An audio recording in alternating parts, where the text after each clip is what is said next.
Hello, you wonderful people, and welcome to another episode of Hero or Villain. This being a show where we basically take a character who I feel like could fall into either category, and we basically discuss definitively which category they ultimately fall in, whether it be hero or villain. And our subject for this video is Klaus Mikaelson from the Vampire Diaries / the originals.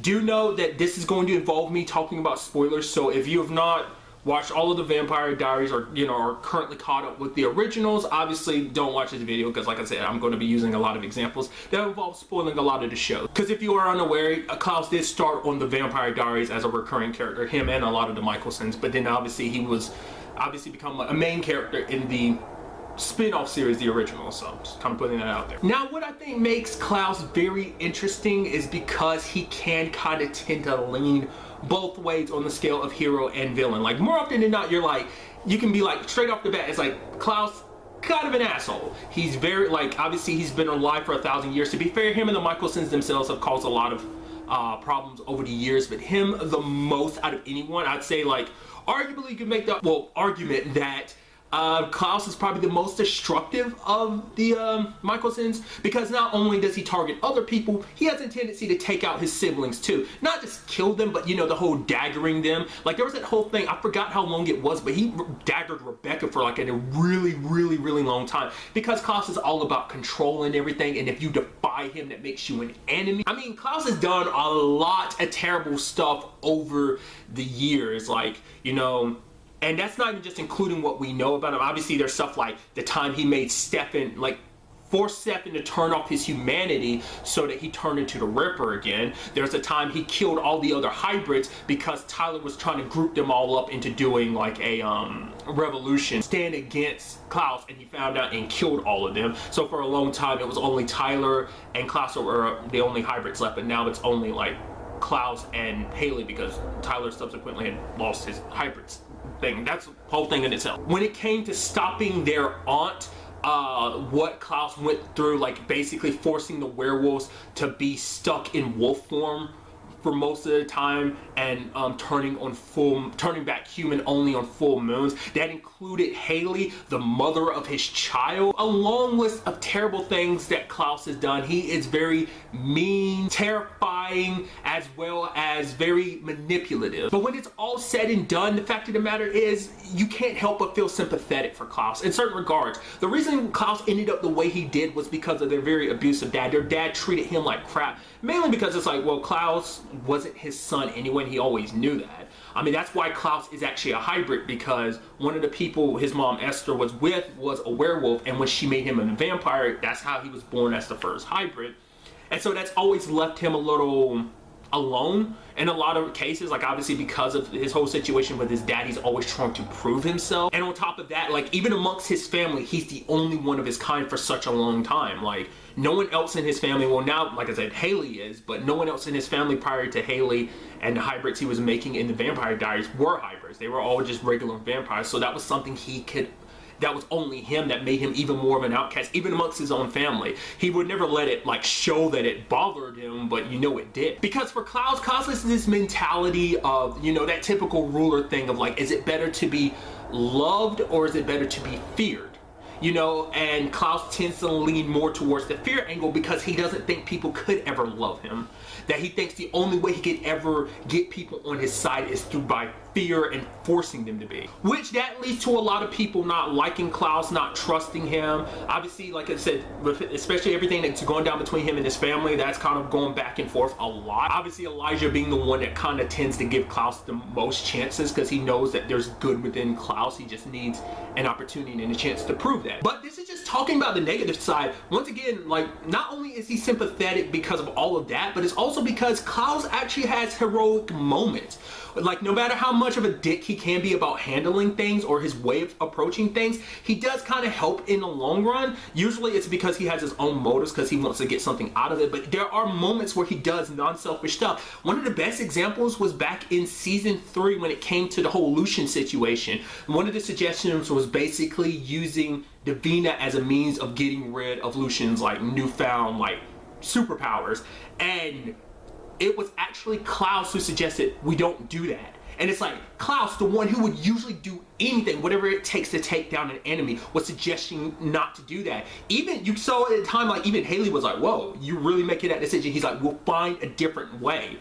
Obviously, that ultimately being like was Freya and Elijah's decision to do that. They kind of did that behind his back anyway, which led to the whole Marcel situation that ultimately played out in season 3. Even though that wasn't Klaus's fault, it still was just a situation of like, I guess he was still responsible because it was because of his family's history, this dynamic they built to like always put themselves above anyone else. That's ultimately what pushed Marcel over the edge. Especially because he can, you know, he always wanted to be part of the family. He always thought himself a part of the family. So, and that's another thing too, like, Klaus is kind of a caring person when it comes down to it, when it comes to the people he considers family. Like, obviously him and Marcel have their beef, but he's always looked and thought of Marcel as like a son to him. Then it also came down to like hope. When it comes to like his family in general, he would do whatever it takes. Let's not forget his sacrifice at the end of season 3. He took all the blame and all the hate so that his family could get away and wouldn't be affected. Like, he suffered, like he was basically kept captive for like 5 years. Klaus, no matter with all his faults, he does want to be a good father to Hope. He tries his best, and then maybe he doesn't go about things always the best way, but he tries to do it tries to be a better person because of Hope, because he wants her to be proud, because everyone keeps telling him, it's like, in your eyes, in Hope's eyes, you are her hero, you are her knight in shining armor, and never let that go, never fail that little girl. And constantly he tries to go about to do that, you know, but also he will do whatever it takes to protect her because she is that important to him. And I think, and that was always a point for like Hope. That's what something Elijah always hoped for, that Hope would give him that, like give him that light to be the better person, be a better version of himself. And she did. You know, he always did what he could to protect her as well as the rest of their family, doing what he's done. Like, let's not even forget about his love life type of situation too. Like his whole situation with Cammy. Like, Cammy's the only person Klaus ever opened up to. Like, she's probably the only other person that probably really understood him, because she talked to him. Like, obviously at one point in time it's like, oh, he wrote, like, she was kind of like his therapist in a sense, and she kind of like, and she wrote down a lot of his story and history and stuff like that. But she was also one of those people who wasn't afraid to kind of tell Klaus like how it really was. She never kind of held any punches, and she was like one of the few people Klaus like legitimately had deep feelings for. Like, obviously he had his whole situations in the past. What was her name? She pops up in season 3. She was one of the 3 that came, you know, with Lucian. It wasn't Anastasia, was it? I forgot what it was. Nevertheless, like, obviously that relationship was very different from the one he had with Cammy. Yet obviously him and Cammy started off in a crazy place, because it's like, well, he used her as a means to spy on Marcel because Marcel had a thing for Cammy as well.